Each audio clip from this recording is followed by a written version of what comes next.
boats are deployed to discourage boaters from entering the splashdown zones.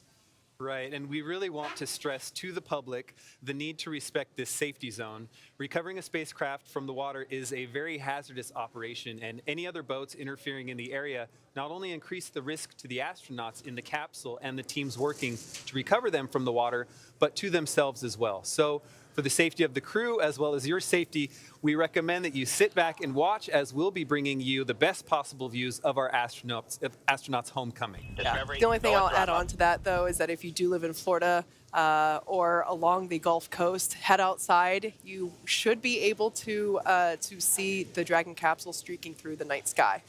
Now, as you might imagine, our crew, Peggy Whitson, John Schaffner, Ali Al-Karni, and Rayana Barnawi, they've gone through extensive training for their mission, including this final phase of reentry. Each crew member has between 700 and 1,000 logged hours since mid-2021 of that time dedicated to learning the SpaceX protocols, the International Space Station systems, and to prepare for their respective research portfolios. Now, as we continue to wait word on the deorbit burn, let's share some of the range of these efforts with you now.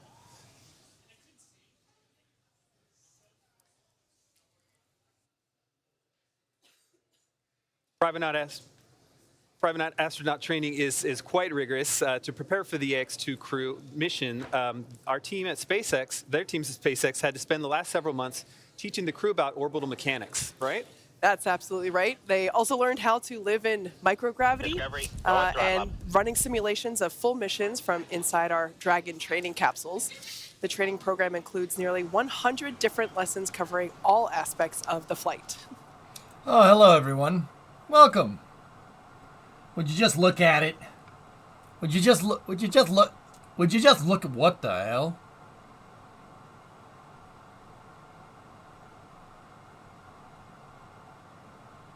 That looks like fun. I kind of want to do that. In a zero-G parabolic flight that simulated the lack of G-forces. But aside from simulating gravitational forces they will experience, they also underwent altitude training in a hyperbaric chamber. So this can simulate high altitude and hypoxia so that they can identify not only their own symptoms, but the symptoms of their crewmates if they need to recognize those. They also spent time at Johnson Space Center in the mock-up facilities training for this mission. So to spend 8 days living on board the ISS, they spent time learning from the mission controllers, experts in safety and emergency ISS procedures, and as well as the essentials to living aboard the orbiting laboratory. Things like how to heat up your food, where to find the... If you notice, Peggy Whitson is literally telling everybody else what to do. The woman in the center with the short hair, she's telling everybody else what to do because she doesn't need to train she didn't need to train for this, for the ISS. She helped build it. Yeah, she helped build it, so she notice how she's telling everybody else how to work the ISS, because yeah, she built the damn thing, or at least helped. Shared many of the... And when I say build it, I mean physically out there, actually like EVAing and building the space station. Separately, to qualify for the Japanese exploration module, the crew traveled to Tsukuba, Japan, to learn from instructors at the Japanese Aerospace Exploration Agency. As you can imagine, international collaboration is a constant throughout this mission. So it's one thing to learn the systems of the ISS, but it's just as important to understand how to live and work as a team in a shared space. And so this team spent 5 days training in the Human Exploration Research Analog, or HERA, at the Johnson Space Center. This is a confined experience that's designed to isolate the crew to build cohesiveness and teamwork. This experience included a chance to simulate work and research procedures, rehearse outreach efforts, and even respond to mock emergencies, all while living in close quarters and unable to leave the facility. Pretty exciting stuff. And of course, it all leads up to what they're experiencing now. They are going through what we refer to as the reentry phase of the mission. Right now, there's a live view within our Dragon capsule of the AX-2 crew. Cool. They have spent time rehearsing what happens here, and as we mentioned before, they're mostly just monitoring and keeping tabs on progress. But one thing that they did train extensively on is the egress process from the capsule. You know, they are returning from 10 days in space. Their body might feel a little different. All right, and ensure to help ensure that nobody injures themselves when they're egressing or exiting the capsule. They have practiced that here in Hawthorne with the teams, just to help. Okay, ensure that 29 they know minutes, what order they're 23 gonna go seconds in until and touchdown. who to lean on for Current help, velocity is as 7,600 meters a second. Current altitude is 501, I think. The Draco thrusters are performing a deorbit burn because the perigee was going down. You saw them Great firing. shot of our crew still. That's Commander Peggy Whitson in the They bottom of your screen. pulse the thrusters John to Shaw, modulate the heat. pilot, a little further back, and just Hey, 2020. out of view are the mission specialists, Ali Al-Karni, hidden below us to the left, and Rayana Barnawi.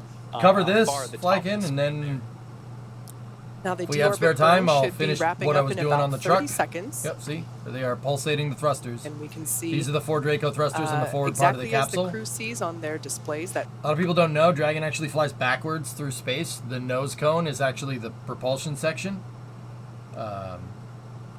Yeah, so the forward-facing camera is actually looking retrograde right now.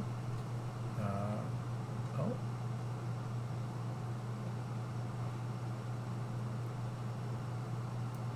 we will close the nose cone. That will be the final physical change of the Dragon capsule prior to re-entry. Of course, the nose cone is, as the name suggests, it's the cone at the top of the capsule. And while it's been in space, it has been open to help expose those forward bulkhead Draco thrusters, as well as deorbit burn complete. Performance nominal. Okay. Nose cone closure initiated. Dragon copy. well, that's great We news. love nominal. So as I was talking about, that nose cone is now going Yeah, to be everything's shut. looking good there. In the background, Dragon will also be inhibiting those forward bulkhead I might Draco 2020, thrusters that we just used to complete the deorbit burn. That ensures that it's safe to latch the nose cone shut for re-entry. Also, the vehicle trunk has separation initiated the nitrox suit purge. This will help keep Or the no, crew they would have cool separated. and comfortable. They would have separated the trunk already. They separate the trunk and it just decays, and then they do the deorbit burn. Excuse me. Cone is closing and protecting that forward hatch for throughout. Will be protecting the forward hatch throughout the re-entry phase, and the crew using their screens to monitor the progress. There's the nose and cone actually, that's a closing. live view of the nose cone closing in. This is one of the cameras near that forward hatch, and that is the nose cone closing down on top of it. I love that shot. That's so great.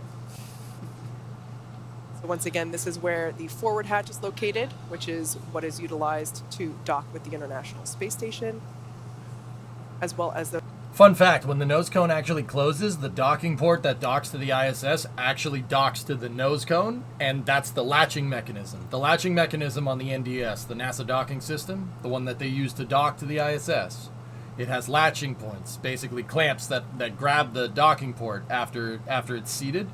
They grab them. There's 12 total. There's 6 that they initiate first, and then there's 6 that they initiate second, right? So 1, 2, 3, 4, 5, 6, right? 7, 8, 9, 10, 11, 12, right? So those latching hooks actually, when the nose cone actually closes, they grab the nose cone, and that's what keeps the nose cone secure, which is actually really freaking cool. And that's not until like 20 minutes away or so. But we do expect that to happen because as Dragon re-enters the Earth's atmosphere, there's a lot of friction building up on Eric, the you should outside of see it, it. on the exterior, and that results in plasma buildup, which is super hot. The external temperatures 48. can... I'd have to look at the map view inside of the capsule to be able to tell you where... The Dragon, if I'm doing my math out correctly, is scheduled for a landing in about... I think it's like, what, 26 minutes? So if it's 26 minutes, it's somewhere over the Pacific. Look outside. I'm not sure which Yeah, direction it's right. going, though. And maybe the coming back to gravity. It's probably a little bittersweet Yeah. once you've been on orbit. Yeah. I can only imagine. So the first views that we will have of Hey, we're only up Dragon there for 8 will days, be Adrian. from our thermal cameras that Hey, will Angie. be tracking Dragon, as I've mentioned before. If you've tuned in and you lived along the Gulf Coast, you should head outside because you will probably be able to see Dragon streaking across the night sky. There you go. Now we're standing by for confirmation that the nose Space cone flight. is closed. Looks like we're tracking that to occur here in Kate the next got, couple Kate's of got seconds. you covered, 48. So that's closing. The hooks will basically Also, lock. you There's better two sets win. of hooks that will lock the nose cone in place. better win. The same hooks that have to open up in order to you open the better nose cone. freaking win. Crazy to think that that was just 10 days ago that we were talking about nose cone opening when the AX2 crew launched. So we're now standing by for confirmation of that nose cone closure. Good, I don't want to lose to some expansion team. Yeah, exactly. Expansion teams cannot win the Stanley Cup. That is not allowed. Okay.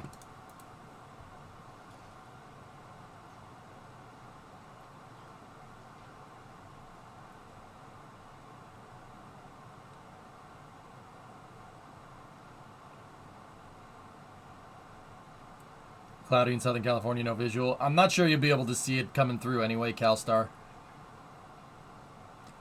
But if you're referring to the if you're referring to the Starlink, yeah, I got you. Sorry, it took me a second. You can see some guys making fairings back there. By the way. See, there's a fairing half. You can see it behind over there inside of Hawthorne. There's an onboard shot inside the capsule. HN, you're at Vandenberg, you'll look up. All right, good to know. Swishin, 60 months.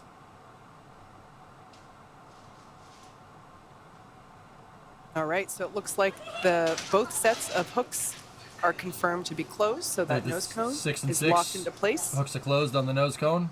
Now, as we begin the second half of entry, Dragon is now beginning to flush nitrox into the cabin Jim. and continuing to top off the AX2 crew's suits with that cool air. I don't think it's the Again, ejector that's button. what will allow the cabin temperature to remain comfortable while the external temperatures reach 3,500 degrees Fahrenheit. Now, the heat shield, which is the structure that was exposed when we jettisoned the trunk from the Dragon capsule, that heat shield is pointing forward, pardon me, which basically leads the capsule to the landing site. That heat shield is comprised of Pika 3.0, which November stands for 926, phenolic November Alpha impregnated is on carbon station ablator. along with First gen Pika was actually first developed by NASA for November studying and 425, sampling November comets Alpha. within our solar Yep, system. there's your landing zone. SpaceX partnered with NASA to develop Pika X, which was the second generation product used on all ADS-B Dragon 1 reports cargo resupply WB-57 missions that at successfully 18,000 resupplied feet. the space station on 20 missions. Discovery, And no then throttle. Pika 3.0 was developed specifically for use on Dragon 2 crew and cargo missions with enhanced structural and thermal properties that optimized the heat shield and drove down And costs there's one of, and yeah, mass. there's one of So, NASA's. the stupid remainder airless of the Crew helicopters. Dragon capsule is comprised primarily of SpaceX proprietary ablative material. It's another class of thermal protection, which is lighter weight versus the Pika, and it also protects the underlying composite structure during reentry to ensure structural capabilities are maintained. So that's the white stuff on the side of the Dragon capsule. Now, while Crew Dragon will experience temperatures well over 3,000 degrees, I said before, it gets about 3,500 degrees Fahrenheit during peak reentry conditions. The characteristics of the TPS, which stands for Thermal Protection System, coupled with the environmental control and life support system in the pressurized interior, all of that will ensure that the AX2 crew will stay cool and comfortable during all phases of reentry There's through tons of Army splashdown, helis to the north and of also the landing helps site. ensure that we can reuse this capsule on future missions as well. Yeah, love it.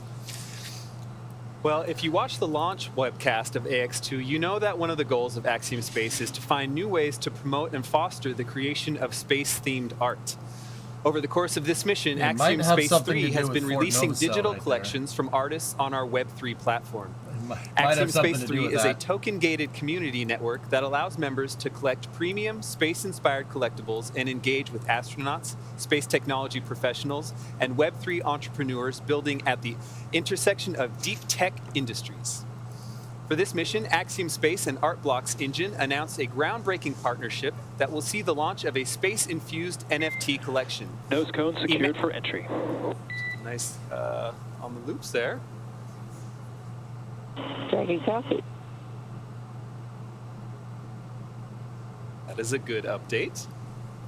That nose cone is locked and loaded. Locked and loaded.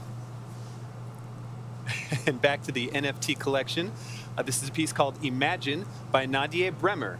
Nadia Bremer is an art block artist, astronomer, and data visualization designer. This new Art Blocks Engine collection features a 222-piece algorithmically generated collection.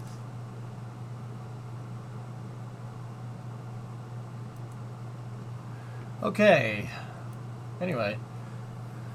So yeah, the WB-57 is a high-altitude imaging plane. It is there designed to basically image the reentry. It is a converted very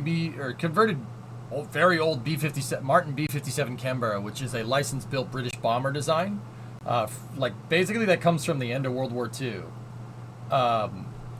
These versions of that though are very, very highly modified. They're called WB-57s. WB-57s are basically, they're used mostly for meteorology, but they do have a PTZ camera in the nose cone, and they will image the capsule when it comes back down. What they won't image is NFTs. So, yeah, that's why I'm showing this to you instead of, high altitude at 18,000 feet. Jax, the thing can fly at 60,000. Yeah, WB-57s can get a lot higher than that. Yeah, way higher. This is actually really low. But yeah, this is basically circling the splashdown area right here. Discovery, go at throttle up. Vaingloriously, 62-month resub. So this, if I'm looking at this right, this basically indicates that they're coming in on a southwest-northeast trajectory. So, yeah, anybody that's on the Gulf Coast, you should be able to see this. Yeah, you should be able to see it. Anyway, are they done? First commercial space station, one element at a time. We think that what we're doing is for everyone, everywhere. This is a global endeavor. Our partner, Thales Alenia in Italy, is in the finishing stages of building the first module, the first pressure vessel. We are here in the integration and manufacturing area of Thales Alenia Space. Here we have the two cones that will be part of the module. Is also the gate to the module to come in and to come out. The very big cylinder that will be the core of the module. Nice. Just to have an idea of the dimension of the real module, you can see me compared with the structure. On these ports, all the additional modules will be docked. Dude, that's billet. This is that the is most one complex piece billet. piece of Look the at entire that. Axiom module.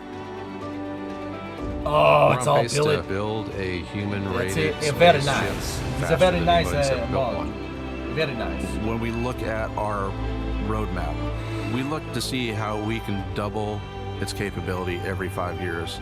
It requires a lot of different talents and a lot of different engineering backgrounds. So we've really expanded the team. I'm working on the time-sensitive network aspect of the space station. So that's the network, have all the flight computers synchronized 20 and minutes. actually do the thruster firing at the perfect time. So this is the command trailer.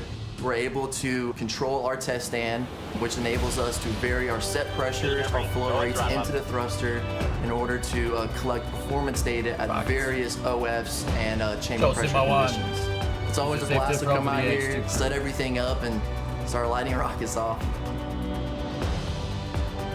Behind us, we have the carbon dioxide removal subassembly. We're going to be creating the most integrated ecosystem that has ever been put into space thus far, which is a really cool thing to be able to say. I fabricate PC boards and cables and harnessing. This is a life-critical job, and you want to make sure you do the best possible job. Dude, she's making PCBs by hand. That's pretty cool. 15 to 20 years from now, we're going to be surrounded by objects that we can't imagine how we live without, that were manufactured in space. I think there's another promise too, and that's why I'm really excited about the Ax-2 crew.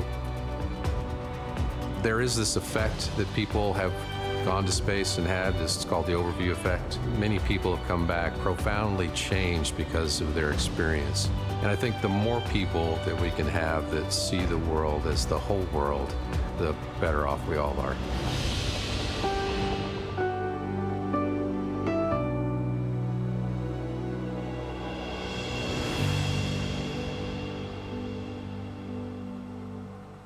Now we have some good news. SpaceX core Michael Blasco gave a quick debrief to the AX2 crew to let them know the final timing estimations on their re-entry. So we have an updated estimated time for that loss of signal. This will last about 7 minutes, and we're expecting that to occur GMT 0251 and end at 0258. So again, lasting 7 minutes. We did hear that weather conditions are, direct quote, outstanding. So that is excellent. Yes. Once again, it sounds like this will be super visible across the Gulf of Mexico. Once again, we are targeting a landing at around Panama City. So head outside and watch it. It's going to look awesome. Well, while we wait for more updates, here's a fun list the teams put together about the mission. 15 things to know. A few things that we want to know about this mission. The crew conducted over 20 microgravity research projects. Some of the research conducted on the mission included studying immune dysfunction in tumor organoid models that can help predict and prevent cancer, investigating how commercial spaceflight crew members adapt to microgravity, and exploring how weather modification works in low gravity conditions. I understood The some crew of held those STEAM words. events with students all over the world. More specifically, they conducted a series of live science demonstrations with students on Earth through amateur ham radio events, a student art competition from space, and engaging in student-led projects with universities like MIT. While docked to the ISS, they orbited the Earth 126 times and traveled a mere 3.33 million miles. AX-2 was the first commercial mission with both private and government-sponsored astronauts. Peggy Whitson is now the first female commander of a private space mission, adding to her accomplishment as the first female commander of the ISS and extending her record for the longest cumulative time in space by an American astronaut to 674 days across her 4 flights. Ali Al-Karni and Rihanna Barnawi are the first Saudi astronauts to visit the ISS, and Rihanna Barnawi is the first Saudi female to go to space. John Schaffner became the first person from the state of Alaska and first Fairbanksian to fly to space. Axiom Space's Mission Control Center in Houston became the 12th ground segment partner for the International Space Station. For the first time, induced pluripotent... Okay, shut up. Let's see. So we have 2147 till arrival. So they have sped up 7.79 kilometers a second, altitude 306. Apogee 393, perigee is 17.5, inclination 51.6. Okay, so yeah, they're should be out over the Pacific right now, coming up over the South Pacific.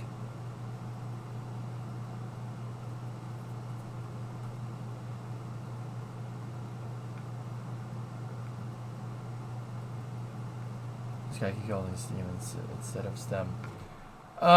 Yeah. Some people like calling it that, dude.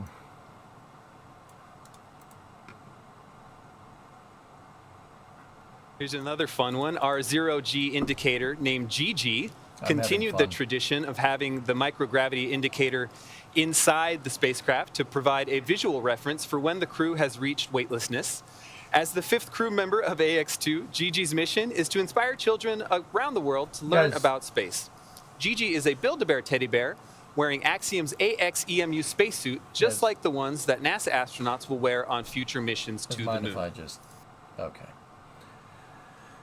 So there's the commander and pilot's views here on the AX-2, from the AX-2 crew's kind of point of view. What they're doing right there is going through the different steps on the checklist. That's what the commander, Peggy Whitson, is going over right now. You can still see that they are in microgravity. I can't really read the text. I'm not really sure what what they're saying. Yeah, I've never seen them use the stylus before, Jax. Maybe they added that. Maybe SpaceX prototyped it. You can see kind of below the astronauts right there that they are carrying down some racks. These guys right here, those are racks from the ISS. Basically cargo coming back down from the ISS. I mean, it could be other things, but those look like ISS racks. So they I don't know if they're bringing cargo back down for sure. It's probably the experiments that they did up there, if I had to guess, but I'm not 100% what cargo they have on board. But the Dragon can accept ISS racks down there. In their seats, they're continuing to follow progress on their tablets and the display screen above their head.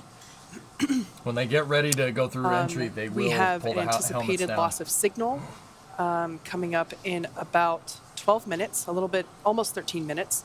Or excuse me, that LOS will occur in 6 minutes, and we expect 19 that minutes to last until touchdown. for 7 minutes total. And we have an anticipated splashdown time of 8:04 p.m. Pacific, 11:04 p.m. Eastern Time. Okay, current speed is 7.84 kilometers a second. Altitude is 368 kilometers. Apogee is 391. Perigee is 18. Inclination 51.4. It's gone down. Indicating that Dragon is rolled slightly to one side, using the heat shield to slightly change the inclination to steer in for the landing site.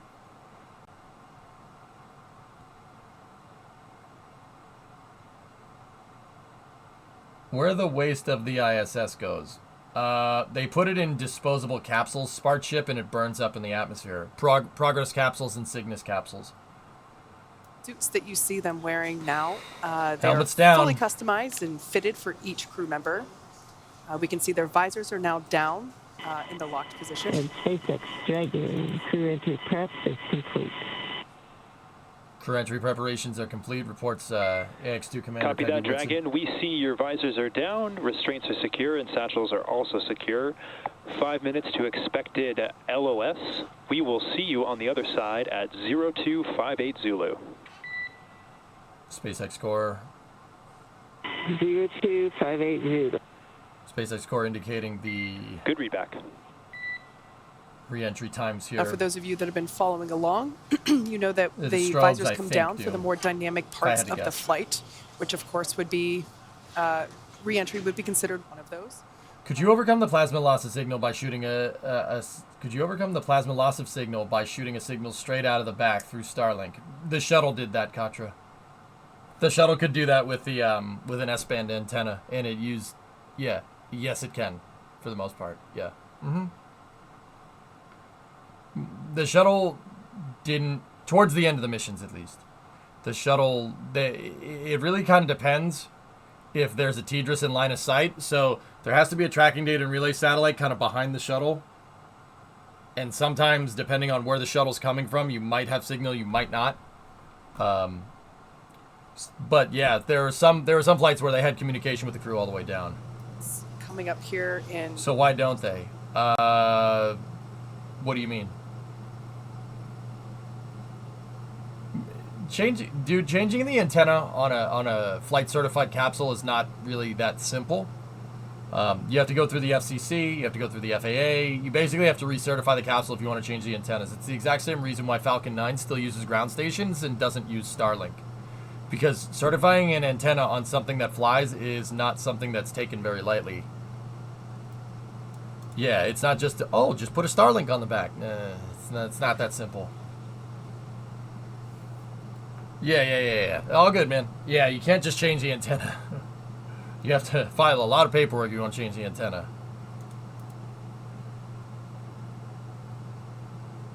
That's a live view of SpaceX Mission Control here in High-Vis, if Hawthorne, you're California. asking if it could be done, yeah, I don't see why not. Sure. There's always going to be a satellite in line of sight. Line of sight away from the plasma. So like backwards, like behind you. Yeah. A lot of TPS reports for that. Yep. Yeah, High-Vis, it could be done. Like, I'm pretty damn sure it could be done.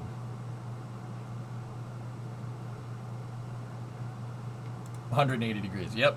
Yeah, man. With that being said, like, Starship could probably do it. Yeah, because it's being developed right now. So they're going to develop the antennas for Starlink around it, right? So they probably could. But they've been upgrading mission control over time, Brand. I noticed they have carpet in there. I don't ever remember carpet being in there, but hey, whatever. Yeah, you know, I remember eating carpet. You know, not so much the lasers or the capsules, though. Who do you think is a higher risk in space flight, launch or EDL? EDL. Entry. Entry. During launch, you have an abort. During entry, not so much.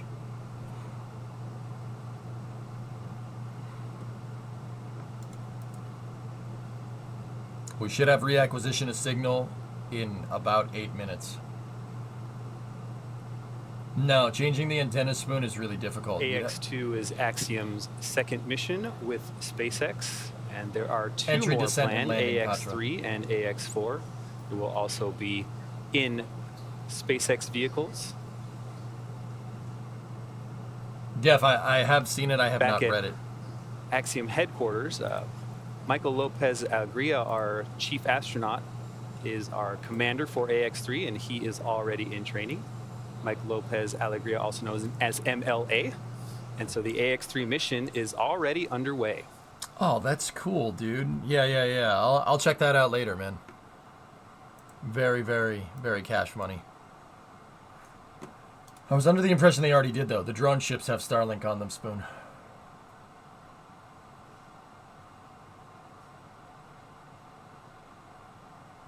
Now coming up to the anticipated. Well, you got to remember, this is commercial spaceflight, dude. SpaceX, and this is the reason, this is the aesthetic reason behind the spacesuits, behind the interior of the capsule, behind mission control.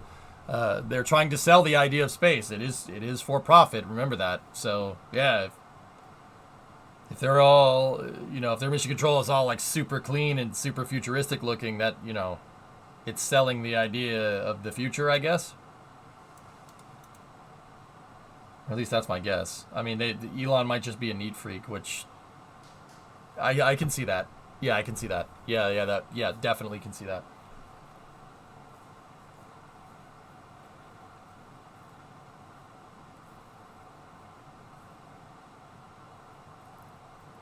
Right? Yeah, you could definitely see that.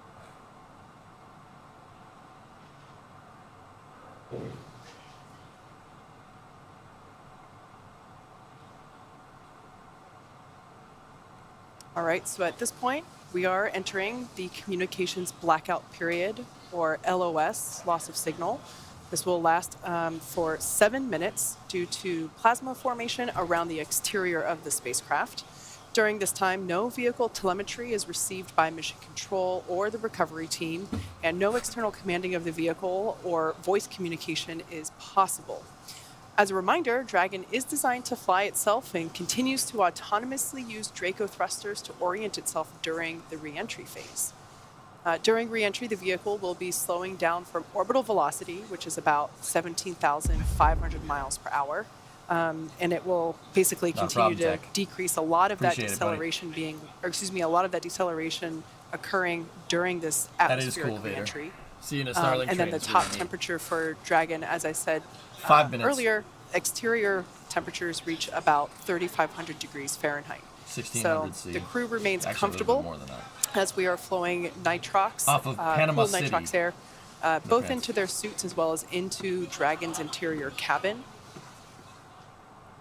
NASA's WB-57, November 9er to 6 November Alpha, which is a high-altitude weather reconnaissance plane. It's currently on station in the re-entry and splashdown area at about 18,000 feet. So it's flight level 180 here. Flying just on the, basically just on the verge of VFR airspace.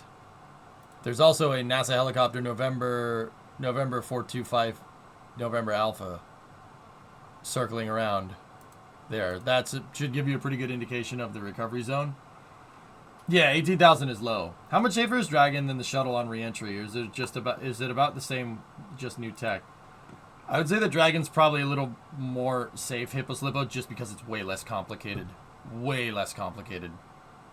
Capsules are nowhere near as complicated as the orbiter. The orbiter is an insanely complicated piece of tech comparatively. It's like comparing a moped to a semi truck. Those are two way different things, man. Yeah, the shuttle's more complicated. So, you know, going through reentry with that thing, I mean, as long as everything works right, should be fine. But I would say that trying to bring one of those things back down is a little bit more complicated than a Dragon. You know, whether that correlates over to safety or not, I don't know. Believe it or not, like, I mean, if you look at it with the space shuttle, guys, the shuttle's thermal protection systems never had an issue. Now, I know what you guys are going to say. Well, what about STS-107? STS-107, it wasn't the thermal protection system's fault. Most TPSs will fail if they get hit with a cannonball going, like, faster than a rifle round. Most TPSs would fail. Yeah. But the shuttle's tiles and the RCC always worked as intended. So, I mean, the thermal protection system of the shuttle is pretty freaking good. It's just after. When the shuttle would come through and it would land in the humid... Oh, here we go. There's the capsule coming through re-entry. When it would land in the humid atmosphere of Florida, the water in the atmosphere, the tiles would start absorbing water, and it would actually turn... The water would be solvent to the glue, and the tiles would fall off after re-entry. They work great. They work great during re-entry, though. A thermal imaging tracking cam. Brandon, give this up to Hippos Lipo. An anti-saint with a 72-month resub. There's the capsule coming in, the AX2 capsule here. That camera is from the WB-57. About Shuttle 2 was minutes cooler, remaining until we have an anticipated Yes. ability, until when we anticipate being able to restore communications with the crew. Once again, the buildup of plasma on the outside of the capsule prevents any communications going I like the guy with the to vest or back coming there. from the vest Dragon back capsule. there, black tie and a shirt. My guy. That's what I'd be doing. You can see SpaceX engineers there on console monitoring Dragon's progress as And it a is flat top. autonomously That guy's my hero right there. steering itself to the splashdown site off the coast of Florida. Once again, we're targeting a landing near Panama City in the Gulf of Mexico. Fast forward. Preparing to fast forward. And a quite excited small crowd outside Fast of the mission control forwarding, here at SpaceX, awaiting the return of the 10th mission of crew members on board Dragon. Yeah, and we're well underway with our second shift operations here at SpaceX headquarters. So we can see some folks, as you can definitely see they're gathering, awaiting more views of. Oh, there's a beautiful shot. You can see that capsule now streaking through the night sky. Oh, very nice. I believe this camera view might be coming from the recovery vessel or from one of the aerial assets that we have in the air. I've been lurking for years. Had to log on and tell you the girl in gray keeps holding up a banana in the background. Really pure tough. All right, I'll have to take a look. That's incredible. We should Okay, we're caught up. probably hear SpaceX core Michael Blasco start hailing. Dragon, SpaceX, comm check. Core's hailing crew. Expected reacquisition. We have you loud and clear. 10:58 on the dot. Likewise, good to have you back. Expect automated chute deployment. Dragon cap. Pure tough. Where in the background, if you don't mind? All right, great news there. Those communications have been restored with the Who's holding Axiom it? crew. Is it like this? The next event we have coming up. GPS has converged. Expect nominal altitude for drogue chute deploy. Okay. Where? Copy. Nominal altitude for drogue chute deploy with TPS. It's like this? Oh God. Now we expect those drogues to deploy I think I when know who that is. the Dragon capsule is around 18,000 feet. And I don't know in why altitude. I never noticed it. And we're roughly a minute and a half away from deployment.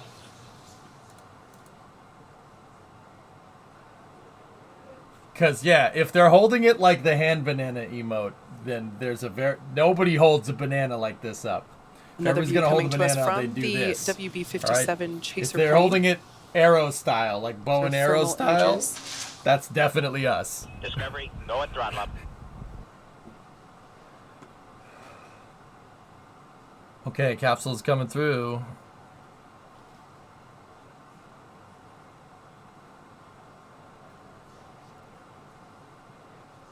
It's not Snake. Cyborg. There are people that... There are people that watch the stream that don't. Brace for drogue window. That don't post in chat. They don't have usernames. Okay, stand by. We should get a drogue deploy here Now in a standing moment. by for deployment of the drogue parachutes. I just said that, Kate. This will be the first of 2 sets of parachutes that will deploy to help further slow down the Dragon capsule.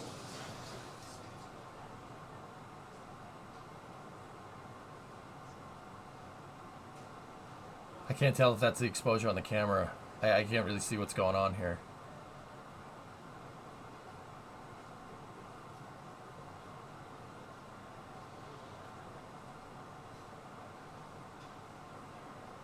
Should see those drogue deploys, those drogues deploy any second now.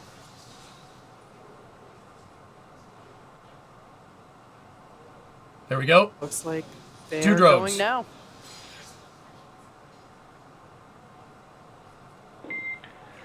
Visual on 2 healthy drogues.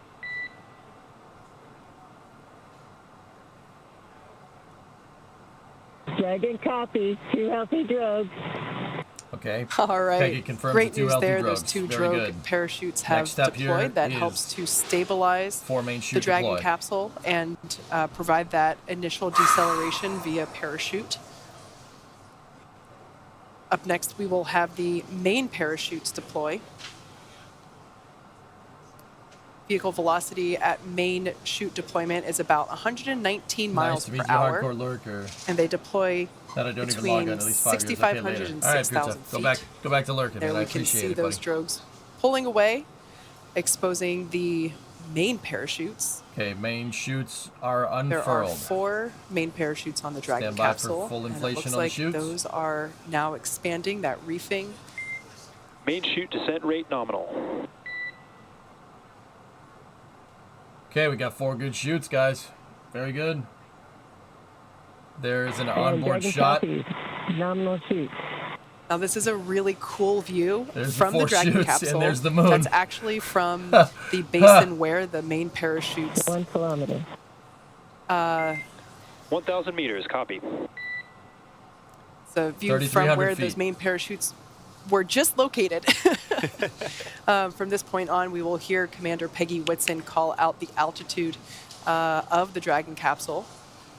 So we just heard her call out 1 kilometer, meaning Almost down. 1 kilometer above the ocean surface. Another shot from the WB-57 here. 800. Copy, 800. 2,500 feet. So at this point in time, we can see we have 4 healthy main parachutes About a have half a mile deployed for the Axiom-2 crew.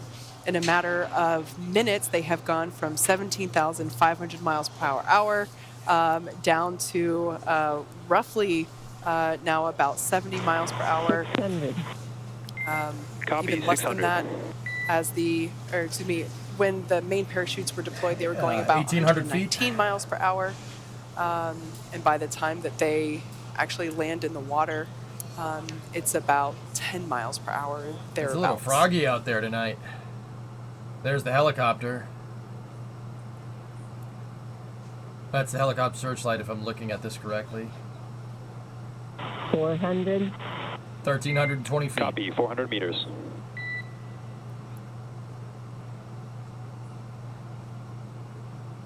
They can lose 1 key. You can lose if you really want to roll the dice. You can lose 2, but it can land on 2, 3, or 4. But you really don't want to not land on 4. 200. Crew is braced. Copy, 200 and brace for splashdown. 600 feet. It's a spotlight from NASA. Right, standing by for NASA splashdown of 425. the Axiom-2 It's crew. a helicopter.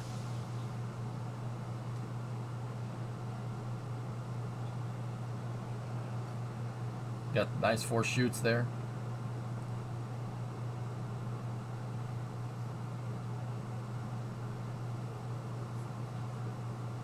$300. Actually, no, that's not right. They're splashing down now. They're way past 300. They got a good splash right there. AX2 is back on Earth. We got a good splash. As you can see on your screen, visual confirmation for splashdown of our Dragon spacecraft. Dragon Freedom has returned home with the AX-2 crew. SpaceX C splashdown and mains cut. At this time, you are go for procedure 4.800. And we're in that 4.800 splashdown. SpaceX C water uprighting. Stand by for the call. Should have stable 1 or stable 2. SpaceX C is the same. Peggy, John, Ali, Rayana, on behalf of SpaceX, welcome home.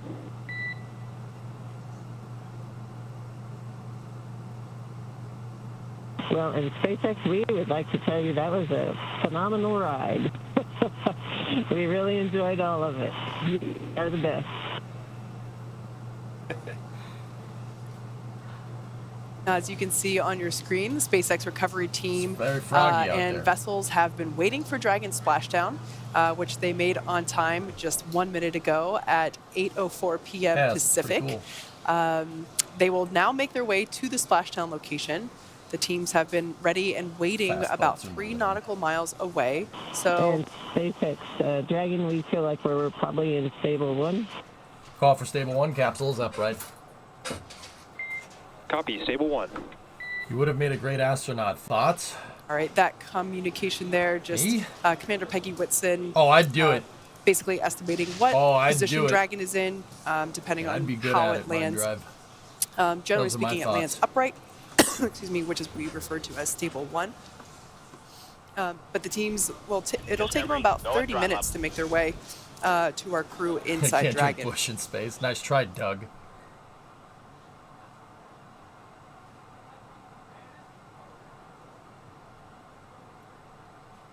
Can't drop a transmission in space. Hey, but some rocket engines have gearboxes though, Bran. So maybe. The reason why Kate and the other caster, the Axiom caster, keeps stuttering, guys, is because they have a comm loop that we can't hear in the background. So it's really, really difficult to try and talk to a camera when somebody's talking in your ear. So if you hear kind of stuff like this and talking like this, it's because they're listening to communications loops that we can't hear.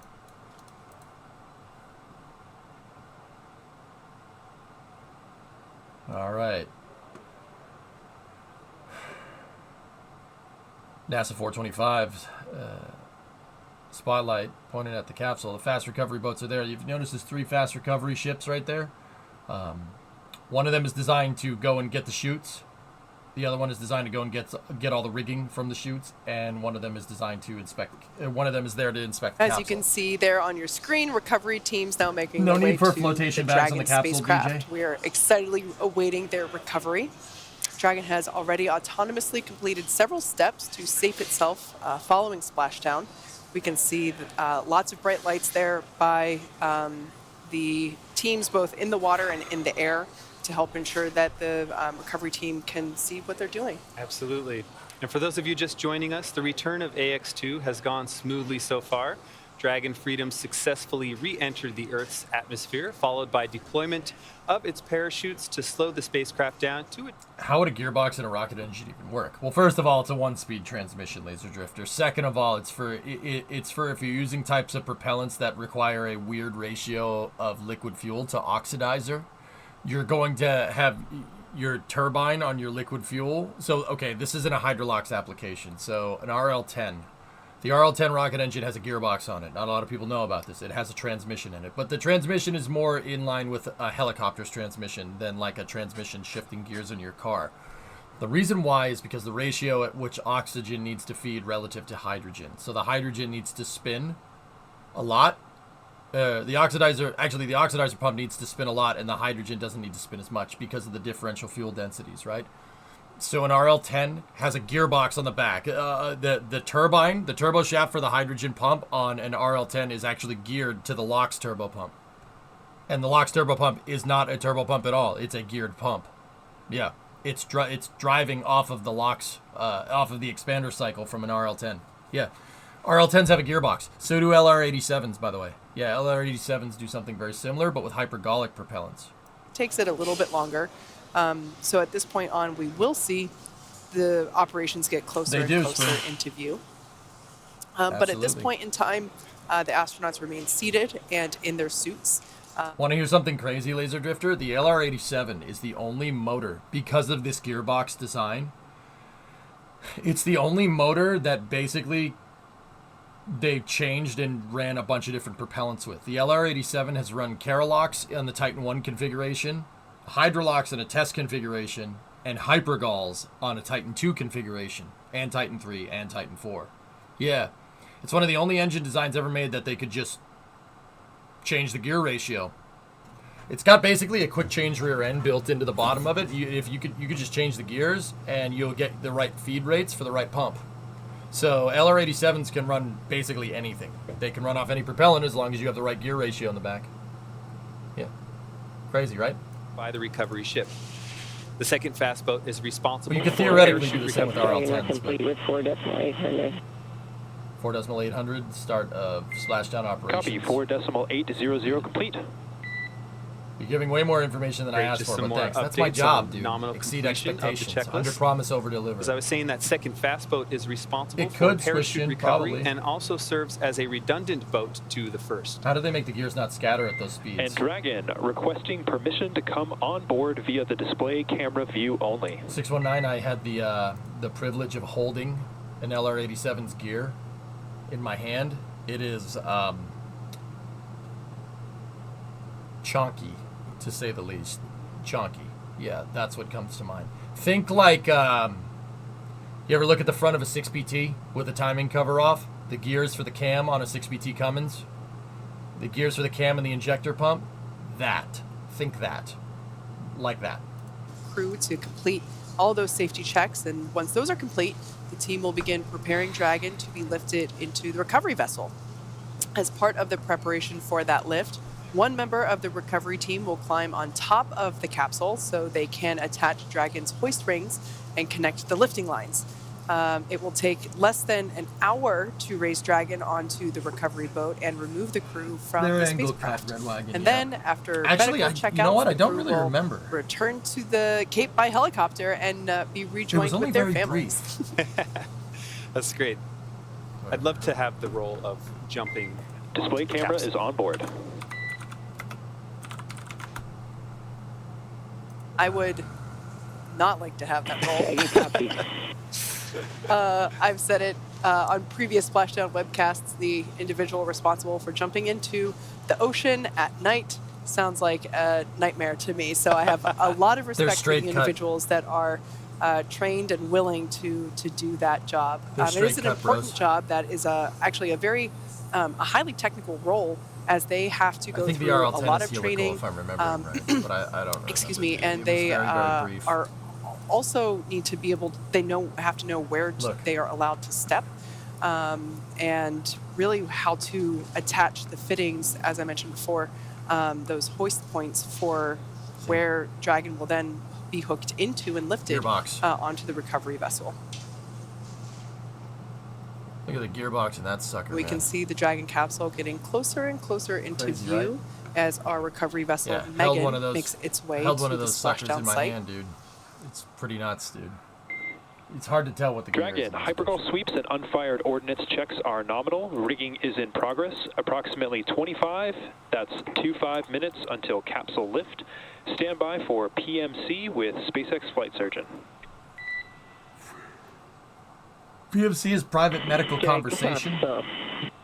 Basically, where they talk to their doctor. SpaceX Corps just letting the crew know that all of the unused pyrotechnics are safe, and to prepare the capsule for rigging. That was funny. And that PMC that we heard stands for Private Medical Conference, so that will be the opportunity for each crew member to have a private conversation with the flight surgeon. Just a quick check-in to make sure that everybody's feeling happy and healthy. Paging Dr. Howard, Dr. Fine, Dr. Howard. Boats, the fast boats, as well as a jet ski making their way around. They are collecting the parachutes out of the water And we heard the call out just moments ago that the hypergolic tests or the sniffs for that, just to make sure that there are no hypergolic fumes around the Dragon capsule, as they are poisonous to breathe. We want to make sure there aren't any there. Oh, that's actually our first live view of the backside of the recovery vessel Megan. We can see recovery members there on the deck of the ship. That nest in the center is where Dragon will end up once we lift it out of the water.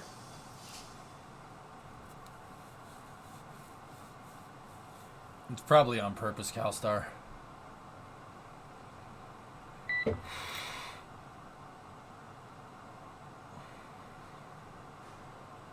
So if you're just tuning in, Dragon to ground is now public. What you're watching is a splashdown of a capsule that just came back from space with people on board. I think so, Squish, yep.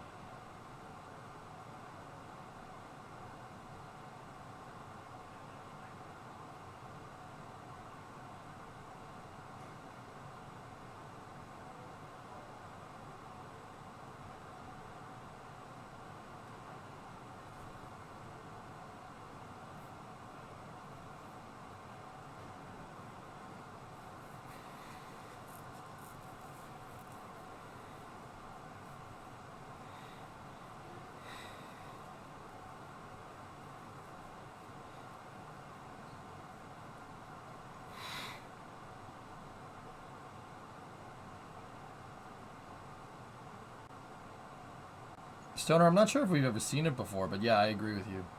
Waters look very, very calm out there tonight. It's just a little froggy. Got a better view now of the recovery team there on the right-hand side.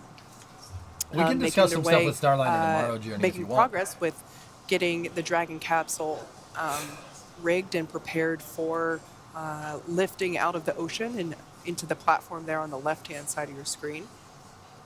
This is a shot on board the recovery One thing to vessel look here. out This is for, looking at the given aft view.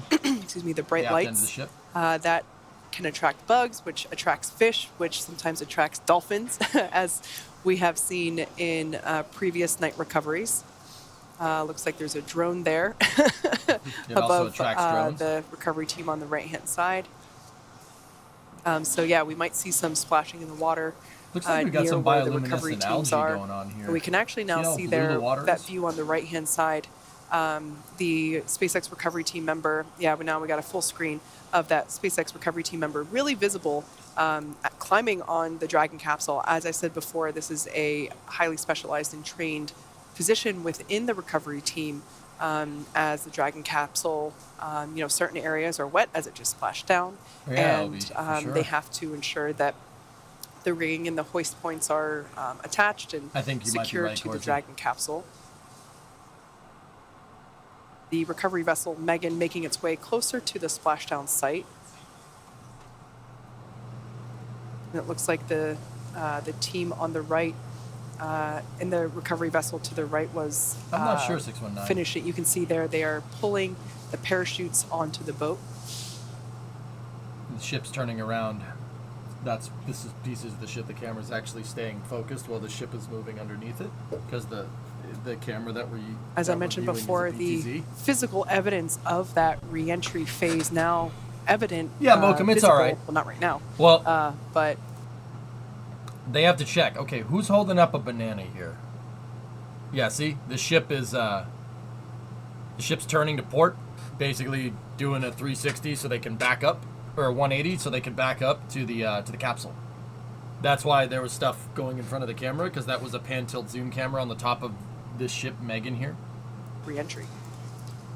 We can now see the recovery vessel Megan spinning and will begin to back into place towards the Dragon capsule. For those of you that have just joined us, that's also possible, Contra, for sure. The splashdown occurred at 11:04 p.m. Eastern Time, 8:04 Pacific Time, right on time. We heard that the weather conditions in this area were outstanding, and that certainly appears to be the case here, as we can see on screen. We should attempt to build the ship in Stormworks again. We can see the recovery team member on the bottom right, directing traffic, if you will, helping to guide the the recovery vessel toward the splashdown site.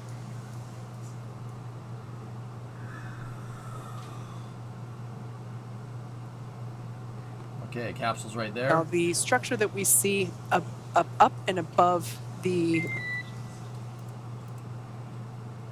NASA 425 is making its way back towards Panama City. It's thought we going were going to get some comms there, but perhaps not. towards That Northwest Florida lift Beaches that we actually see International above Airport. those two recovery team members, The that's a hydraulic WB-57 lift that is still on once we get station. closer to Dragon, it will actually push Spinning is a out good a trick, little yeah. bit and basically hover over. Dragon, be advised, we are transitioning the forward link. Comm will be unavailable for approximately 5 minutes.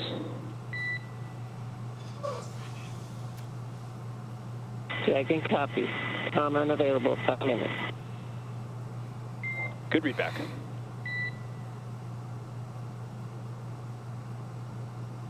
As I was saying, that hydraulic lift will tip out over the back end Probably of, yank, yeah. or the aft end of the boat and over the Dragon capsule. The recovery team member that is on the capsule will actually receive the lifting harnesses and cables and attach those. We will then see that team member, and one of my favorite parts to watch out for in the recovery process, that individual will just jump right off and into the water and will climb aboard one of the fast boats in the area. And in a matter of seconds, that hydraulic lift that we see there will lift and position the Dragon capsule up and out of the water and into that That's nest sure awesome, dude. that we see there in the center of the deck. And that part really is the fastest part of recovery. And then once the Dragon capsule is in that nest, What's up, buddy? that nest then gets pulled forward, basically kind of under where the camera position is now, and She toward said underwear. the ship's deck. And that's where the SpaceX team and 15. the Just flight surgeon ignore it. will be standing by ready to open that side hatch after some more safety checks. And that will be a very exciting moment for the Axiom-2 crew. That will be with the reopening of that side hatch. Now, keep in mind, it's been closed since they took off from planet Earth 10 days ago. That side hatch has not been opened since before liftoff. So Yeah, sure, lols. reopening that side hatch will be the first breath of Earth right. air, which in this case will be very humid and salty smelling. Welcome to Earth. That they will have gotten in the last 10 days. It looks like the WB-57 is I love how leaving station we're still here. in their mission. In And fact, RTV. they went through extensive water rescue The training just for this RTV moment. is The Axiom crews train on the water rescue, and AX2 is no different. They had some pretty extensive water rescue training. So Yeah, November Still 926, in the November mission. Alpha is RTV. Yeah, so this is a great view. We can really get a good glimpse of the SpaceX team member that is on board the capsule as it spins a little bit there. again, I volunteer for that position. Looks fun to me. Yeah, it's a really tough position to have. As I said, they train a lot for it. And it's tough because they are in a wetsuit. Yes, my vans. And when Little you bit of think about it, disruption in the you know, feed they there. are soaking wet when they try to climb up on top of the Dragon capsule. You know, Yeah. Where's this they person climb with the aboard banana? from after hopping in the ocean. So Damn it. yeah, like I said, they're soaking wet. They are, you know, everything's really slippery. And Yeah, well after they you have rest, to know which- exactly where they can grab a hold of to safely do their job. You look pretty in your ACJ. You rock. Wait, what? Pretty amazing to think that just Thank 12 you. hours ago, this crew was in space, was on the International Space Station, and now here they are, bobbing in the ocean. What Yeah, a the journey taglines for are gonna pull the AX2. capsule in. Absolutely. I mean, you could even say, even as little as an hour ago, they were still in space that's in right. microgravity. Yeah, so we see Banana Girl's now gone. I have to back one it of up those about 30 minutes to guidelines see have her. been attached.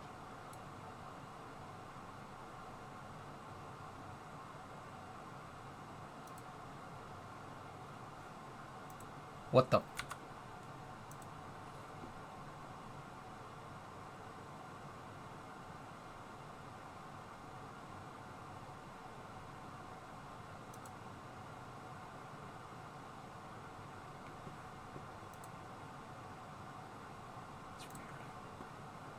That's weird, man.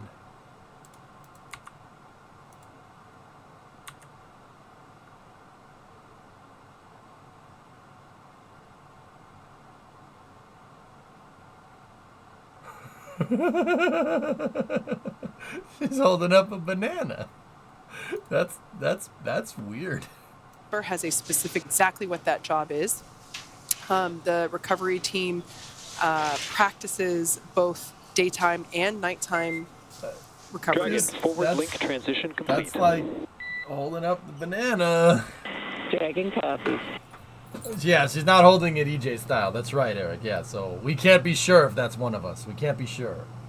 But also... All right, so it sounds like comms with the crew now restored after they were just that very transitioning well might some of the communication links or loops that we have. And so I want to point out the individual that the recovery team member that is on the Dragon capsule is actually standing in the bay where those main parachutes have been housed for the entire mission. So that kind of gives you a sense of how large that storage compartment is and how big those parachutes are. Even though they're packed very densely and tightly, all four of them do fit in. And with those parachutes deployed, we've lost some weight and cargo in that sense, but we're still coming back with of science to process here on Earth, including our crew members and our fifth crew member, Gigi. Okay, so cool thing about the parachutes. So they keep the parachutes stowed low on the capsule. If you notice that there's like kind of a channel for the parachute rigging to go up to the parachute mortars right here. These are, well, parachute mortars. That exactly as the name implies. It is a cannon that shoots the parachute rigging out the side, and the rigging goes down here and it pulls the parachutes right out. Those the rig for the drogues right there, I think, and that's the main mortar right there in the center. The hatch is right there, but the cool thing about it is, like, you know, Dragon stores the parachutes low to keep the center of mass lower to make the capsule more maneuverable through space. Like, especially during re-entry, you want to keep your center of mass towards the heat shield.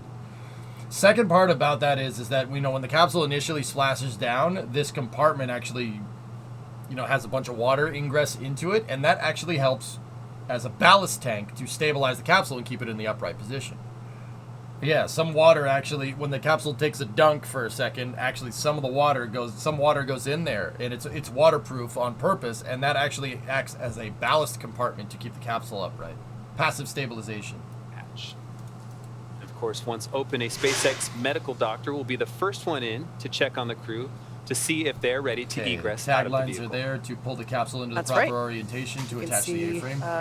That recovery team member still working to secure the harnessing to the capsule. Climbing like a plasma tends to be hard to transmit a signal through. Hey, I'm dumb. Welcome to Mission Control. You go with throttle up. Oh. There we go. Dragon, brace for capsule lift. Okay. Brace for capsule lift. As I mentioned before, this will happen very quickly. This is one of the most efficient and quickest parts of the recovery process. So don't blink. Okay, the A-frame's going to rotate and it's going to pull the capsule right up out of the water. Lines are being pulled now taut right there. For the lift. That lift now underway. And Narco Apple with add time. So remember, they're pulling the tag lines to keep the capsule centered. We should now see that hydraulic lift actuate and pull it out of the water. There we go. Oh, I don't know, Huggy. I'm not sure. They are probably switching the antennas to a ground link. The heat shield actually looks... Pretty cool view there of the heat shield on the underside. That heat shield actually held up remarkably well. That's the side of the capsule that was still make out parts basically of it. Facing Earth during re-entry. Look at that. That heat shield's in really good condition.